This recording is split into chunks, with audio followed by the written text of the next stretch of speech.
Mayang gabi sa tanang mga kaigsuunan ug mga kahigalaan dinhi sa One Voice Christian Fellowship sa Dakbayan sa Iligan ug sa mga kaigsuunan nato nga makasabot og pinulungan nga Cebuano sa Herald of Grace Covenant Bible Church sa Dakbayan sa Dasmariñas, probinsya sa Cavite. Welcome sa atong panagtigom alang sa mga pagampo niining taknaa apan sa dili pa tuguti nga makapamalandong kita sa hamubo nga pamaagi sa pulong sa Ginoo ning takna sa kagabhion. Please turn with me to Jeremiah chapter 23 verse 24. Jeremiah chapter 23 verse 24. Ang giingon dinhi mga kaigsuunan, makatago ba ang tawo sa iyang kaugalingon sa sikreto nga mga dapit aron dili ko siya makitaan, nag-ingon ang Dios. Dili ba gilukop ko man ang langit ug yuta, nag-ingon ang Dios. This is actually a rhetorical question. Ang buot pasabot ni ining rhetorical question mga kaigsunan, there is only one obvious answer. Mao nga niadtong nangutana ang Ginoo rhetorically, makatago ba ang tawo sa iyang kaugalingon sa sikreto nga mga dapit aron dili ko siya makitaan? The obvious answer is no. Wala gyud siya mataguan mga kaigsuunan, mga kahigalaan. Dili ba gilukop ko man ang langit ug yuta? And the obvious answer is yes. Ang Ginoo gilukop niya ang langit ug yuta, busa kawang lamang gayod ang mga katawhan nga nag-isip nga mahimo silang makatago gikan sa presensya sa atong buhi nga Dios. Ang sad-an mga kaigsuunan kanunay gayod nga malisang sa mata sa hustisya. Maunay mo'y hinungdan nganong ang mga kriminal kanunay lamang gayod nga mutago. Well, makatago kita gikan sa mga tawo, pero unsaon man nato pagtago gikan sa atong buhi nga Dios? Pwede tang makatago gikan sa balaod sa Pilipinas kung kita dakpunon, pero unsaon man nato pagtago gikan sa presensya sa atong buhi nga Dios? Nga ang giingon sa Proverbs chapter 15 verse 3, ang mga mata sa Dios anaa sa tanang dapit, nagtan-aw sa dautan ug sa maayo. Si Adam mga kaigsuunan, gisulayan niya sa pagtago gikan sa Ginoo, pero wa gyud siya makatago. Si Akan, kung atong basahon ang Book of Exodus, gisulayan niya nga itago niya ang iyang sala, pero wa gyud niya matago, gi-expose gayud sa Ginoo. Ug dili maihap ang bagang mga katawhan, mga inila nga mga katawhan, mga dato, mga mighty men, men of all classes.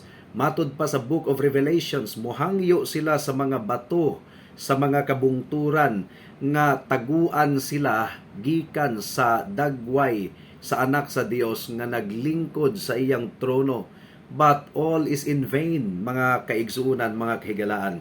Matud pa sa Revelations chapter 6 verse 15 to 17, ang giingon dinhi, dayon ang mga hari sa kalibutan ug ang mga bantugang mga katawhan ug ang mga general ug ang mga adunahan ug mga gamhanan ug ang matag usa ulipon ug gawasnon mitago sulod sa mga langob ug taliwala sa mga bato sa mga kabungturan nga nagtawag sa mga bungtod ug sa mga bato, bundak nga ri kanamo ug itago kami gikan sa dagway niya nga naglingkod sa trono ug gikan sa tunglo sa kordero, kayang dakong adlaw sa ilang tunglo miabot na. Ug kinsa ang makabarog? Kinsa ang makabarog? Wala gayoy makabarog gikan sa tunglo sa Ginoo mga kaigsuunan. Walay kangit-ngit, walay anino sa kamatayon nga ang mga makasasala pwedeng makatago sa ilang kaugalingon gikan sa dagway sa atong buhi nga Dios. Mao nga mga kahigalaan, wala gayoy dapit dinhi sa universo nga gibuhat sa atong Ginoo nga mahimong makatago ikaw gikan sa iyang presensya, gikan sa iyang dagway. Kung tawgon ka sa Ginoo, higala kinahanglan nga moatubang gayud ikaw kaniya.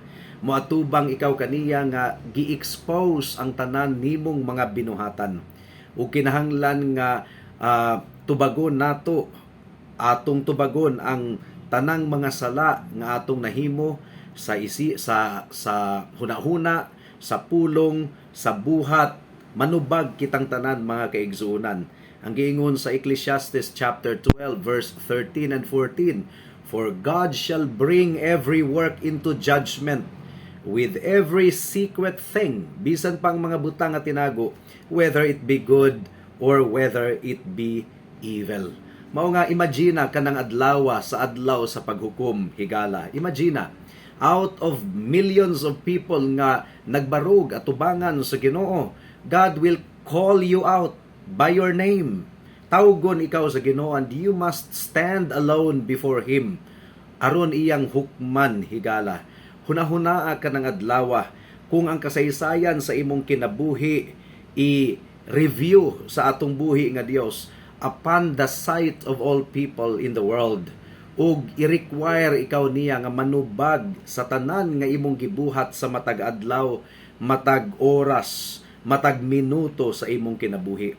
Asa man ka mutago, higala. Unsa may imong mabati niya ng taknaa, unsa may imong reflection. Ang mga mata sa Ginoo mutunaw kanimo, ang iyang nasuko kayo nga mga mata mutunaw gayud kanimo, ug ang imong konsensya nga basin og nakatulog karon ang imong konsensya mahigmata niya ng taknaa ug mulaban sa Ginoo bato kanimo sa tanan nga gi-charge sa Ginoo sa imong pagsupak sa iyang balaod. And then He will set your iniquities before His face. Ang imong mga sala ibukhad atubangan sa Ginoo. Ang tanang mga tinagong sala, mga sikretong sala, dayag kaayo atubangan sa Ginoo. Ug walay mo panalipod kanimo, walay mo laban kanimo, walay amigo, walay pamaagi nga ikaw makaikyas ug makaiskapar. Kundili, dili gayud ikaw makabungat ug bisag usa ka pulong, higala, gumikan kay ang hari, ang Dios sa tanang mga Dios, mauna ang muhukom kanimo nianang adlaw. Pamalandungi ka na, higala, ikaw nga hangtod karon nagbaliwala sa tawag sa ebanghelyo.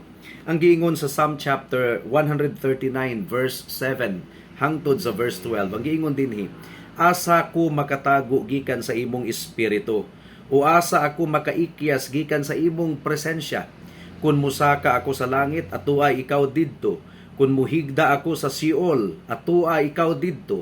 Kung isulob ko ang mga pako sa kabuntagon ug mupuyo sa pinakalalom nga bahin sa dagat, bisan pa didto ang imong kamot magaagak kanako, ug ang imong tuo nga kamot magkupot kanako.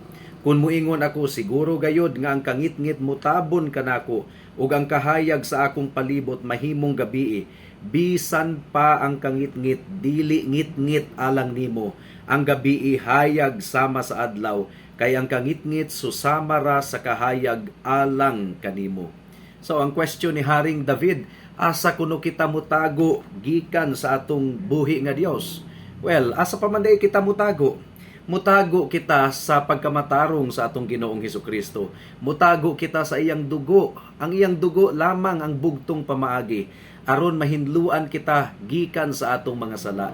Ang dugo lamang ni Hesukristo ang mupapas sa tanan natong mga sala. And thanks be to God, mao kini ang atong testimonyo, kita nga mga kaigsuunan diha sa atong Ginoong Hesukristo. Makasasala kita kaniadton naha ilalom sa pagkaulipon ug pagkontrolar sa sala, apan giluwas kita pinaagi sa grasya sa atong buhi nga Dios, ug nabati nato ang kapasayloan nga gisaad sa Ginoo, nabati nato ang kalinaw sa atong kasing-kasing, gumikan kay ang saad sa Ginoo dili gayud niya pakyason. Nakaangkon kita sa libre nga gasa sa kaluwasan pinaagi lamang sa grasya, ug nadawat nato kini pinaagi sa pagtuo ug paghinulsol sa atong mga sala. Busa dili nato kini ihikaw sa mga katawhan, mga kaigsuunan. Let One Voice Christian Fellowship of Iligan be an evangelistic church, be an evangelistic fellowship nga matinud-anon gayud kaayo nga nagasangyaw sa ebanghelyo sa atong buhi nga Dios sa walay lipod-lipod, mga kaigsuunan. Ang kinaiya sa atong Ginoong Hesukristo niadtong siya nagsangyaw, walay lipod-lipod. Wala siya naulaw sa mga katawhan, wala siya nataha ug expose sa ilang sala. Maugani nga daghan ang nasuko kaniya.